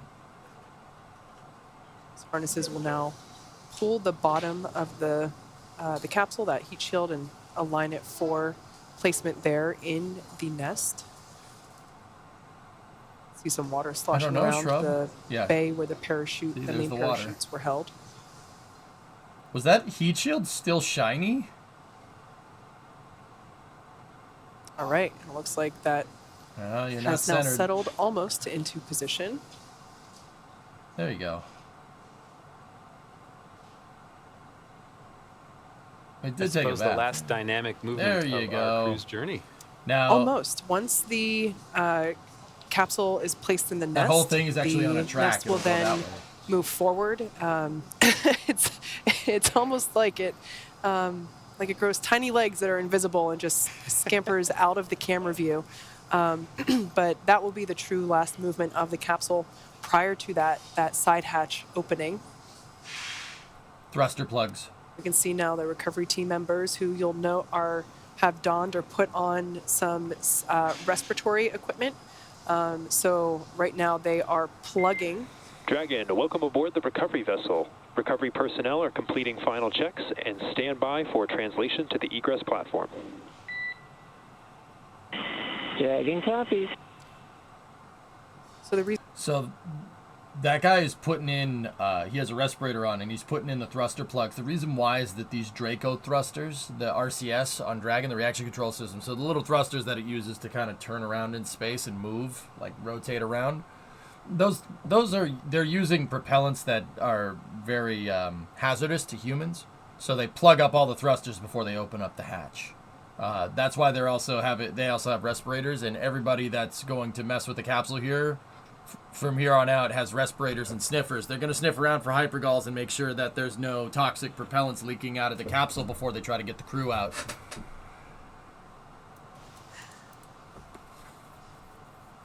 So you can they're see plugging up the thrusters to make recovery sure team nothing is members leaking now, out. Unlatching the safety cables and the harnesses that pulled Dragon Dragon's up and pretty out big of the for a water capsule, and guys. helped secure it. You guys got to remember that the Dragon capsule is basically a capsule with a service module attached as one piece. That's why it appears to have like an oblong shape. Because, once again, it's basically reusing its service module. The service module isn't like a detachable one like Starliner or the Apollo service module. The service module is actually built in. The back piece that Dragon has is the trunk, which has the solar panels and the radiators on it. And that actually attaches through that umbilical right there, just to the right of the parachute hatch. See that piece right there? It actually goes up and around the heat shield and attaches. That's only for on-orbit operations, but yeah, the majority of the service module, does come back down, which is all these pieces down here. Once again, that's why it has that really oblong shape. Sniff checks. Yep, they're doing the shift checks now. Hey, 12 Bravo, how you doing? So the propellant that Dragon uses is different than the propellant that Falcon uses. Dragon's propellant is monomethyl hydrazine and nitrogen tetroxide, or MMH and NTO. And when they come into contact with each other, they instantaneously combust. So it's a great propellant for when you're on orbit, because you don't need an ignition source. Which is good, because generally you don't want ignition sources in space. So these two propellants are great for on-orbit operations, but they are toxic to breathe. So that's why we were taking these extra steps, because Dragon had a lot of those two propellants on board. And, even as recently as an hour ago, some of those Draco thrusters were firing. So just ensuring that none of those thumbs up, fumes are present. Good, just relaxing, 12. I think we saw a thumbs up from someone doing those hypergolic checks as they were walking away.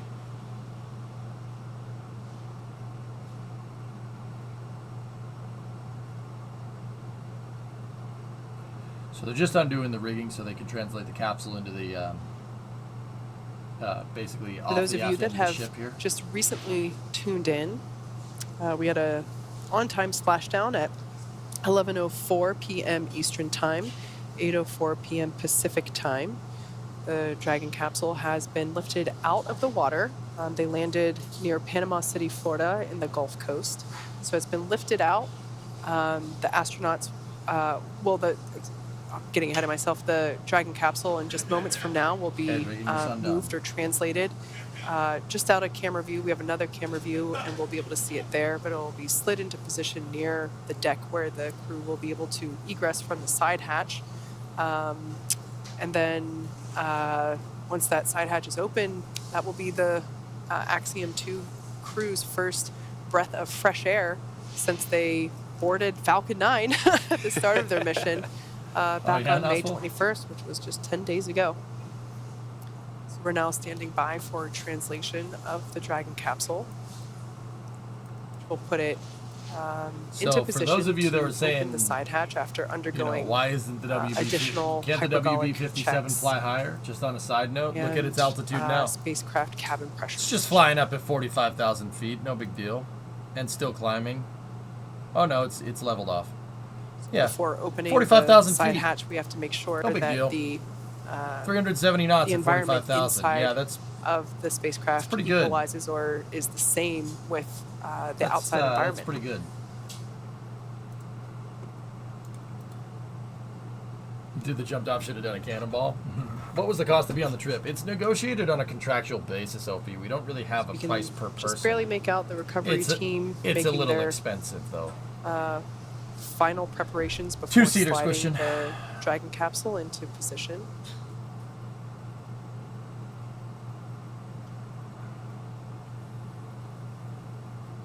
Recovery operations are, to me personally, really fascinating, or I should say re-entry and recovery, because it's a lot of, it goes really fast and then it goes really slow. So, you know, all of the steps departing the International Space There we go, Station. translation And, of the capsule has started. we can see that the Dragon capsule is now being translated toward the forward I'm end giving of the the devs time to cook, I'm vessel's dumb. deck. We'll play some Once again, this is our recovery vessel Megan, which services our Gulf landing sites. There we Another go. camera view there. Seeing it move into position. Just one team in.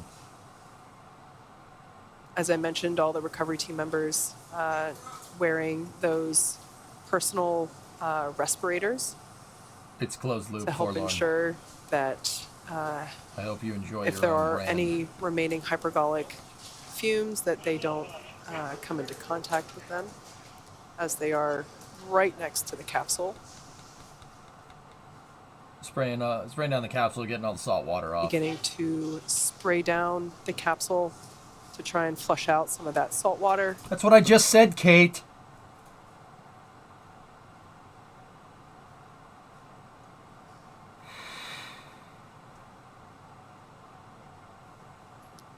Right, we're going to use this ladder to climb towards the top to do some more of those hypergolic checkouts. I know Canadian, right? Can you believe that? As I You know, mentioned by the before, way. that side Oh, hatch dude! is where they'll. Is where the I've never Axiom-2 seen this crew camera will before. Egress from. Whoa! That's new. Dragon, stand by for side hatch opening and egress. Okay. They're gonna undo the panel. Dragon, stand by.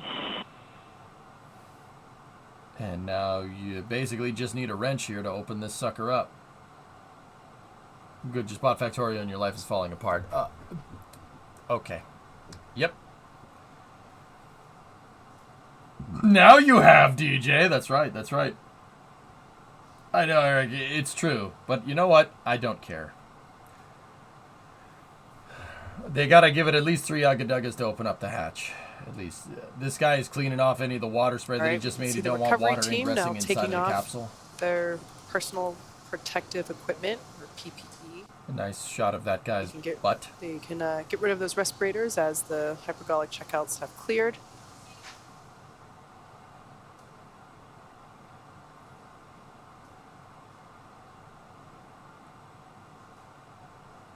Well. You can really see the the different colors now of Left the key on the station side there. of Dragon. You know, just a little bit ago it was all white. Now that evidence of re-entry. Why does it look like the I surface always painted love on with being the able to see airbrush? the heat It shield was. A as plasma the Dragon airbrush. comes up and out of the water. All right, we can see that the recovery we go. team is now opening the side hatch. There it is. Side hatch is open on the capsule. This is the first breath of fresh air, in this case salty air, for the Axiom-2 All crew these air since flavors, and you climbing choose on salty. board Falcon 9 just 10 days ago. So the cover that this gentleman has right here is the cover to basically First protect the person in seal. is the medical officer doing checks with the crew members. This guy right here is taking pictures of the door seal on Dragon, documenting everything, how the seal looked, how it fared through re-entry. Take pictures of everything, document every step. That can be critical in a fault tree analysis in the future, or it's critical for just standard analysis on the capsule to see how this thing is held up. That capsule is reused. Has been reused a couple of times. You probably should make sure that the hatch seals correctly and the seal on the hatch is correct. That's why they have this cover for it, because they don't want people bumping into the metal. It's very, very sharp, because it has to make a very, very fine seal.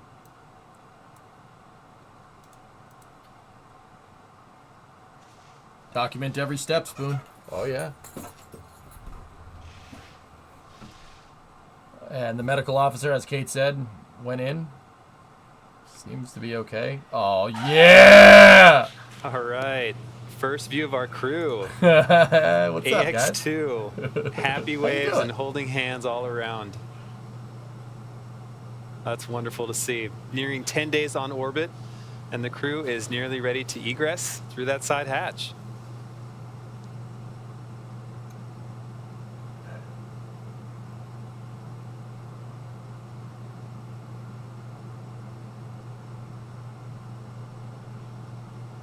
Please be careful in opening the overhead bins, as the contents of your luggage may have shifted during flight. We thank you for flying SpaceX, and we hope to see you again soon. Flight crew, you can see the team putting that protective fixture in place. Also starting to gather the crew's items.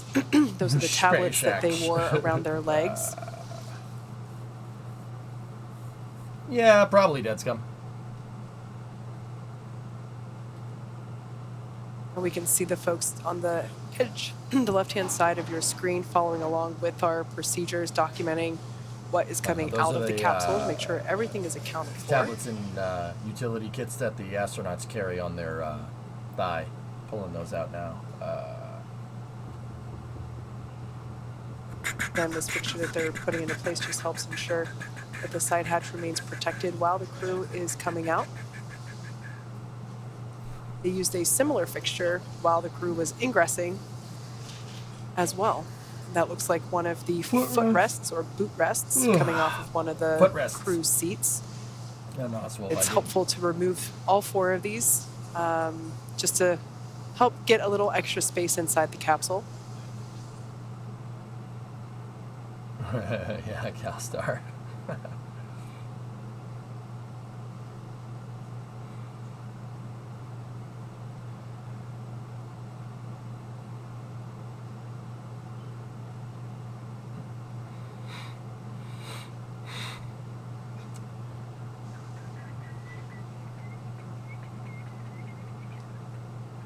They've always had masks when boarding, but that's to prevent FOD from going inside of the capsule, Chupon. We can so, like see the regular mask that they carry, like when they're getting into the capsule for launch, yeah, that's to protect against FOD.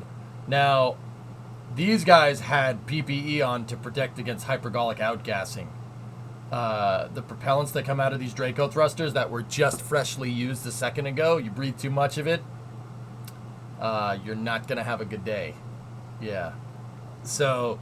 Especially the nitrogen tetroxide. The NTO is very bad. Very bad. Now, why do we use that for a thruster then if it's so bad? It's really, really good at not... it doesn't decompose on orbit. So it's really good spacecraft propellant up for being up there for long periods of time, like a capsule staying up the ISS, for instance. So these masks, the PPE that they were wearing this time around is to sniff and make sure that they don't get sick if the capsule has a leak. And they definitely don't want the crew coming out here when there's a leak. So that, once they sniffed and confirmed that the thrusters aren't leaking anything and the capsule isn't leaking any hazardous propellants, they took the masks off because they're not really worried about FOD right now. The capsule has to get looked over anyway. It's not that big of a deal right now. I just love that she was able to extend her record. She's now at 674 days in space, which is Peggy Whitson. Just incredible. But yeah, this must be a bittersweet moment, knowing you're home, you get to see your family soon, but the ride to space is now over. It's orange, yeah, orange clouds. I think I heard Peggy in an interview unsymmetrical after her NASA dimethylhydrazine and nitrogen say, tetroxide. She was That's asked, what Long March what are you 3 going to do uses. now? And she said, 2. I'd Yep. like to go back to space. And she certainly did. Like I said, XJ, Peggy, you know, in the training films that they showed a little bit earlier when they were like, our astronauts are learning how the ISS works. It's just Peggy instructing everybody on how to do things because Peggy freaking built the damn thing. Yeah. Yeah. Go look up her resume if you want to feel really bad about yourself. Yeah. You'd be like, well, Peggy, I took out the trash today, so who's the overachiever now?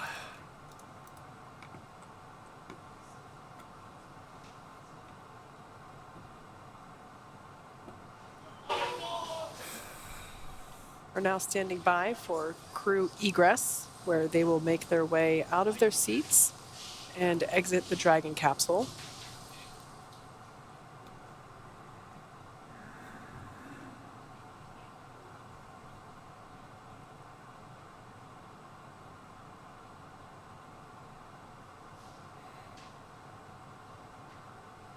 As I mentioned before, the side hatch, which we can see now open. The last time this was opened was when the crew had ingressed into the capsule. So it was closed and locked prior to liftoff and has remained there.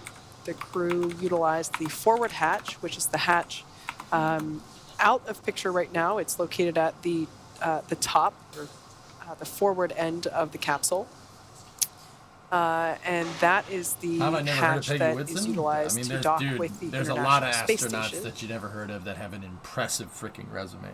So all the trips that they did. I went and looked it up because I feel like feeling insignificant about myself. STS-113 up, STS-111 up, STS-113 down on the Expedition 5 mission. Soyuz TMA-11, Expedition 16. Soyuz MS-3, MS-04, Expedition 50, 51, 52, and the AX-2 mission. So she's flown 1, 2, 3, 4 missions, 2 on the Soyuz, 1 on the shuttle, and 1 on Dragon, which is, you know, that's good. Serving on 2 expeditions, so 3 expeditions. Expedition 5, Expedition 16, Expedition 50, 51, and 52. That's 3 long-duration stays on the ISS. I think that might be Peggy. Of course that's Peggy. Peggy walks away from her spacecraft. That does look like Peggy. Commander Peggy Whitson seems to have egressed the vehicle. To take out on a damn stretcher. Peggy walks away from her damn spacecraft. We already talked about it, but what's up with the massive scorch mark on the side of Dragon? Re-entry heating do be like that. She had assistance standing up, but, basically just walked right off. That's really impressive. I'd say her vestibular system is pretty well trained at this point. You can't just walk after being in space. Well, Peggy did. Forlorn Peggy does not care what you have to say. She walks away from her damn spaceship. All right, we got legs of our just like second Hopper crew did member. on the Crew 1 mission. Hop just came out and went, yeah, boom, and then They're walked moving away. From the center, I'm going to wager that it's our pilot, John Schaffner, but we will see. And they weren't up there for very long. Generally speaking, it is easier to have the 2 crew members in seats 2 and 3. So generally, the commander and the pilot egress first. Right.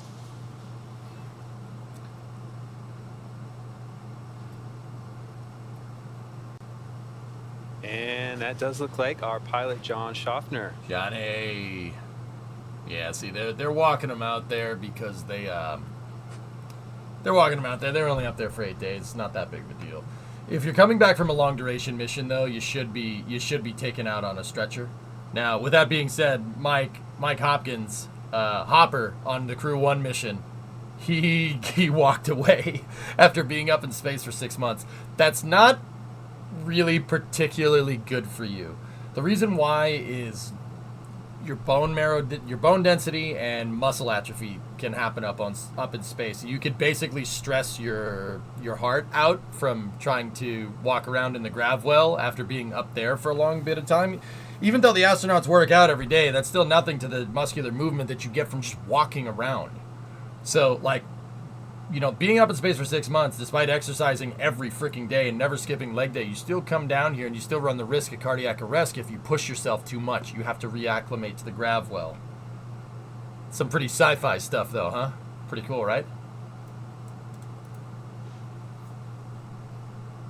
Yeah, you can literally have a heart attack. Yeah. If you push yourself too much, your body won't know what to do. It's like you can't feed your muscles enough oxygen to move because your muscles have been up in space for a long time, so they're used to being up there, not down here. Michelle Hong, assisting our mission specialist. It looks like Rayana. Rayana Barnawi, egressing a Dragon capsule. Okay. Come on up now. Little help up. Yay! Nice little photo opportunity. A little celebration What's right going on, there. buddy? How much does the capsule weigh? And super impressive to me that Dragon's like 15 tons or something. These crew members are pretty hefty. Just walking off after being helped up. I'll tell you what, my wife is now not with, the type to be Rayana carried out of her having space exited, capsule. all that's left is Ali Al-Karni, our other mission specialist, who was sitting on the far right-hand side. Sometimes I have to reacclimate to my grav well after visiting your mom. No, you don't. And our flight surgeon, Michelle Hong, will actually be accompanying our crew all the way back to Houston, keeping an eye on them the whole time. Something like that, repair, yeah. See the feet now of our final crew members starting to egress the hatch. Through the hatch. Ali Al-Karni making his egress from Get up here, Dragon big fella. Freedom. There you go, my guy. Pausing for a little photo there. That's great. And there's a dry mass weight of 17,000 pounds. Oh, that's actually not too bad. Well, this crew looked like all smiles coming out of that capsule. That's like 8-9 tons, something like that, Tech.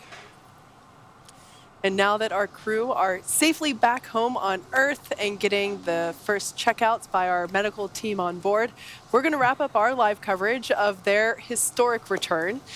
For those of you that didn't have a chance to follow along, the AX-2 crew lifted off from Launch Pad 39A on Sunday, May 21st, and arrived at the International Space Station about 15 and a half hours later, which marked Dragon's fastest launch to docking time for a human spaceflight mission. They spent a total of 10 days in space, 8 days on the ISS before undocking just over 12 hours ago. And more recently, at 8:04 p.m. Pacific time, they... I can't, Raptic. I have no life. You cannot kill that which has no life. See? For SpaceX, marking 3 years since the launch of DM2. That's so great. And what an incredible journey this has been. Next up, they'll catch a helicopter flight back to shore where they will transfer to a waiting aircraft ready to take them to Houston. While this concludes the flight portion of the AX-2 mission, much of the research portfolios that were performed on station will continue to be reviewed and analyzed. Other studies will even continue over the coming days and months.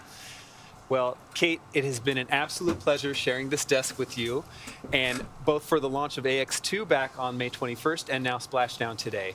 So to SpaceX, thank you for an incredible flight and taking such great care of our crew. And to all of you watching, it's been an honor and a privilege to share the journey of Peggy, John, Ali, and Rayana to space and back again.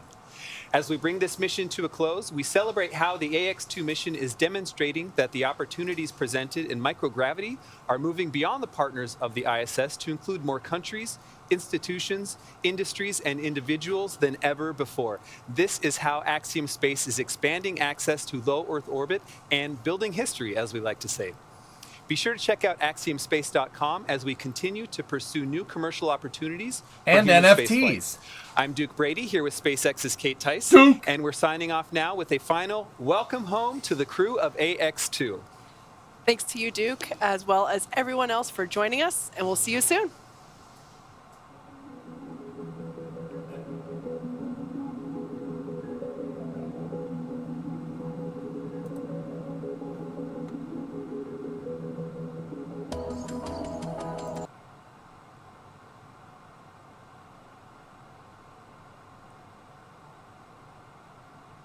Axiom space station parts are being fabricated right now, Obi-Wan. They actually showed them. Sorry, I just tripped over my pom-poms. Yeah, what just happened? Yeah, I'm... You guys know that episode of South Park where they're... The Chimpokemon episode where they finally tell the Chimpokemon sinister plans, right? And Cartman goes, is this cool or not? I can't tell. Very much that. Did we really see them plug NFTs over the...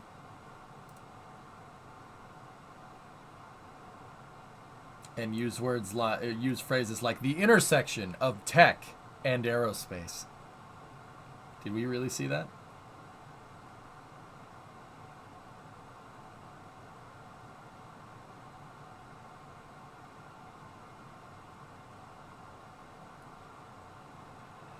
What I was getting at earlier with my question is that odd line of scorched down the side of Dragon. Hypersonic, so Jax, it's hypersonic plasma flow going between the Super Draco nacelles. That's why it has a huge black scar right there. Here, let me back it up. Check it out. So if you look, the reentry heating is coming up somewhere like this, right? And actually, the two nacelles from the Super Dracos are actually creating a channel that goes over there. That's probably one of the reasons why Dragon was supposed to have a window there, but they decided not to have a window there. Because something entry heating, something window, something burn. Probably has something to do with that, if I had to guess. Yeah, you can clearly see that the reentry heating is basically getting channeled through that kind of channel right there. Allow myself to introduce myself.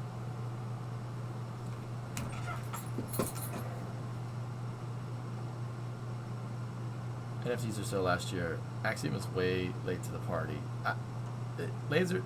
Yeah.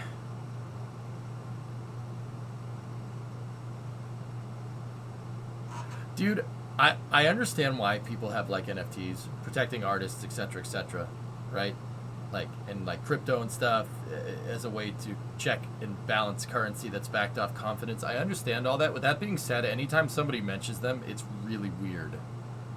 Like, I don't have anything against either of those things, but anytime somebody mentions them, it's strange. It's like, I don't have a problem with people being vegan either. If that's how you want to eat, that's how you want to eat. There's nothing wrong with that. It's just when they start telling you about it, it just gets weird. It's just like, okay.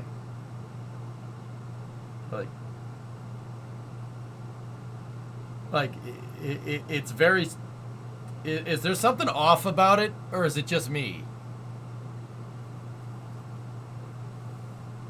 Blockchain tech is amazing.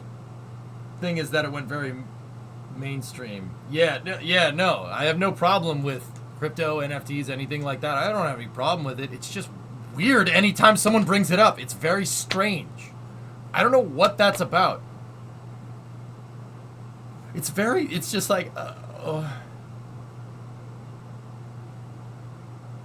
Okay, man. Here it goes, spec.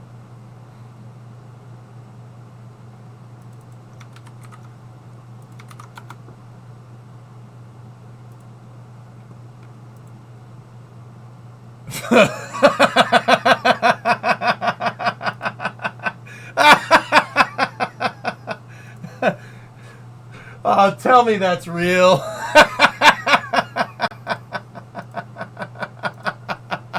Why is that funny?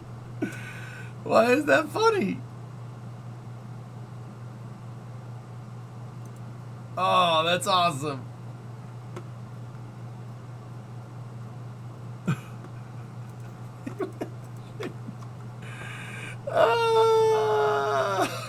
Let's see, what are we looking at? Wow, that's really primitive for a rocket. Yeah.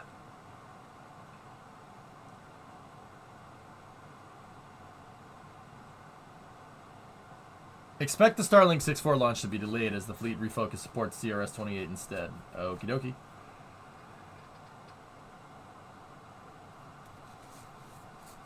Interesting.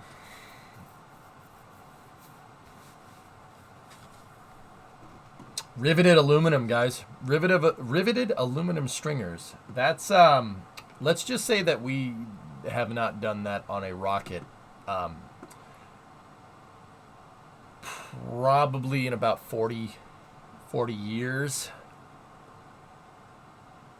Yeah, literally 40 years. Yeah. Yeah, probably. That is a very conservative estimate. Yeah, it's probably. I'd say 40 years minimum.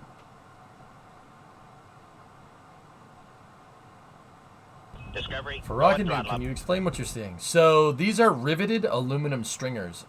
Basically, this is built like an airplane fuselage from the 60s. This is Mokum. Okay, this doesn't look like anything to you. Okay, if modern rockets are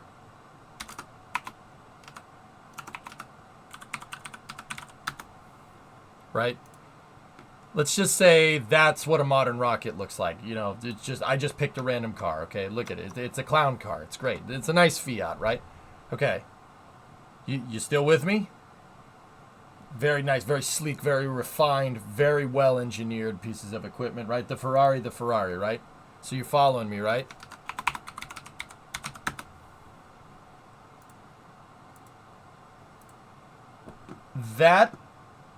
Seeing that, what I see is this. Yeah.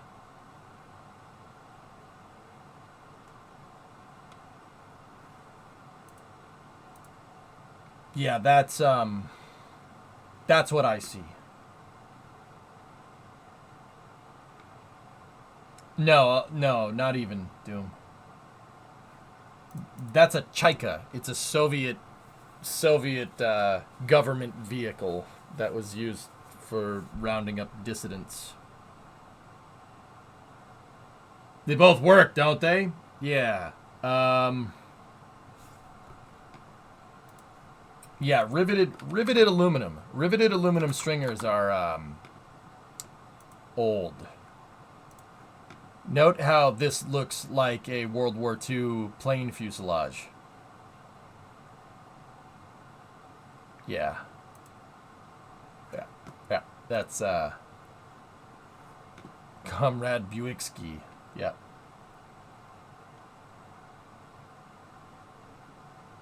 Yeah, like I said, it looks okay. Like if you, to the untrained eye, like this looks okay. It looks like a rocket to me. Riveted steel or riveted aluminum and riveted aluminum plates for an interstage is, yeah, like that versus that.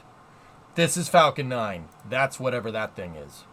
Yeah, that's really, really, really, really, really, really, really primitive manufacturing for rocket tech. Now, here's the thing. It's very easy to just sit here and just say, oh, that's super primitive. It's a piece of junk. It's still a missile. It's still a rocket. It doesn't matter. You know, somebody said it in chat already. Does the Chaika get you from point A to point B? It'll probably get you to point A to point B a little bit slower than the Ferrari, but it will get you there. People will look at you funny, but it will get you there. So here's the thing. Despite the tech being primitive, it clearly still works. So just something to take into account. Even rocket tech from 50, 60 years ago is still pretty cutting edge. That's pretty cutting edge for most countries. Yeah. Space race and stuff, man. Yeah. With more style and comfort, even. The Chaika is kind of it's a cool looking car, but it's a Hudson. It's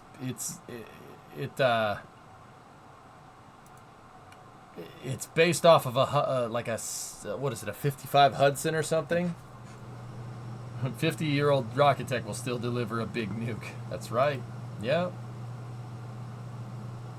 Oh, that's what it is. I think it's based off of an old Hudson, if I'm remembering correctly, but I don't know off the top of my head.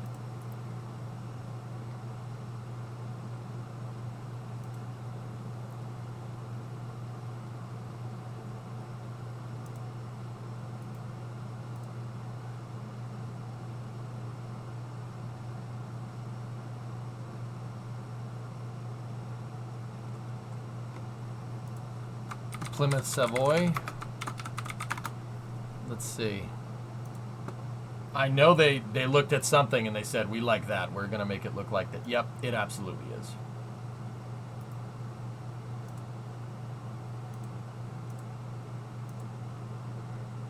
Mm-hmm. Yep. Yep. Yep.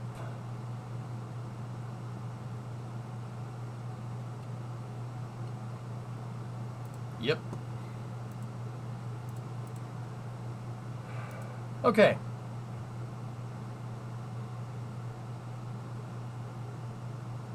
We see they're out to detect 100 North Korean on Mars. Yeah, well.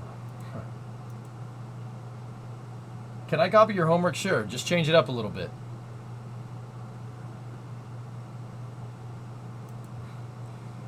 Deal. Deal. Huh? I don't know what that means, Badia. Probably shouldn't have repeated it on stream. But yet, here we are. Anyway, that's the AX2 coverage, guys. We should... AOD, what's that, dude? Ooh, nice. Nice car. Very nice. Very nice.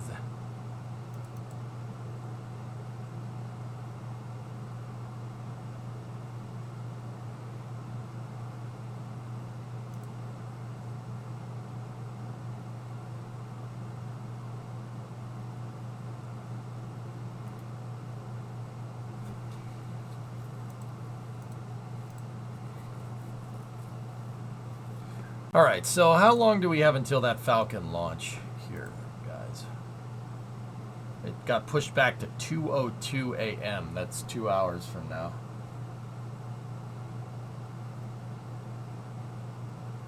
Didn't steal. It means didn't steal, communized it. Right. Это хорошо. Товарищ, хорошо.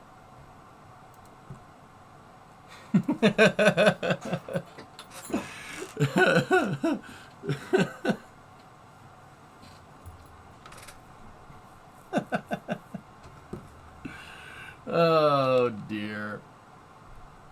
Yeah, awesome. I can't believe it kind of came down in one piece, dude.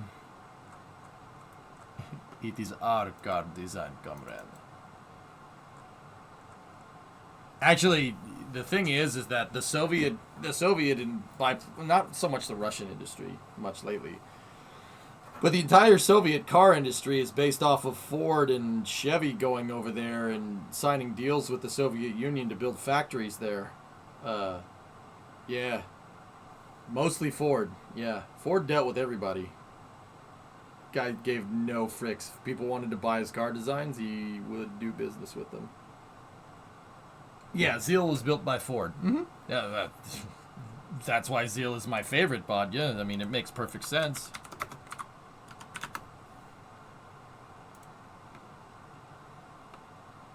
I mean, it's freaking Ford. It's Ford, man. Dude, I would roll in one of these. It's got a 455 cubic inch engine in it, man. It's got a big block. It's a freaking big block in there. Actually, it's a 460. But yeah, it's got a big block in it. Can't believe it's a freaking big block.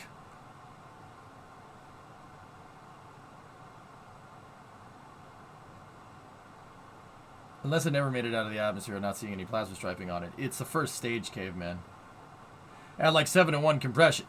Yeah, AOD. It needs a supercharger. It needs a supercharger. Yeah, she needs a nice supercharger. Put a little supercharger on that. We'll call it a day.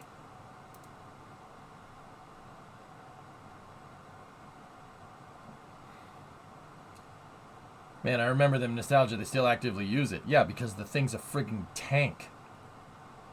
I mean, ZIL 130s will survive the apocalypse, man. It's like an old American truck. They're built for friggin' war. It's not gonna break. It's built for a nuclear blast, quite literally. It's not gonna break. Sorry. Cockroach vehicles, indeed. Maybe the salt water pickled it. I don't know, man. Maybe. But first stage is generally... I mean, unless... It depends on what propellant they're using. It depends on staging velocity, etc., etc.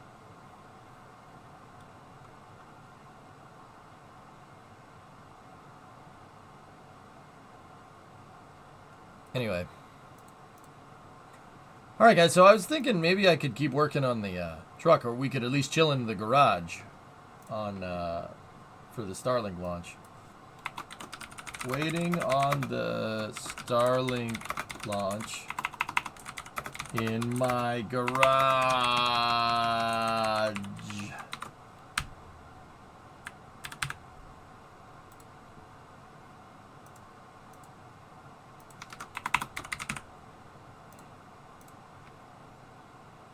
We also have PLD starting in 20 minutes for the first attempt of the Muir 1. PLD?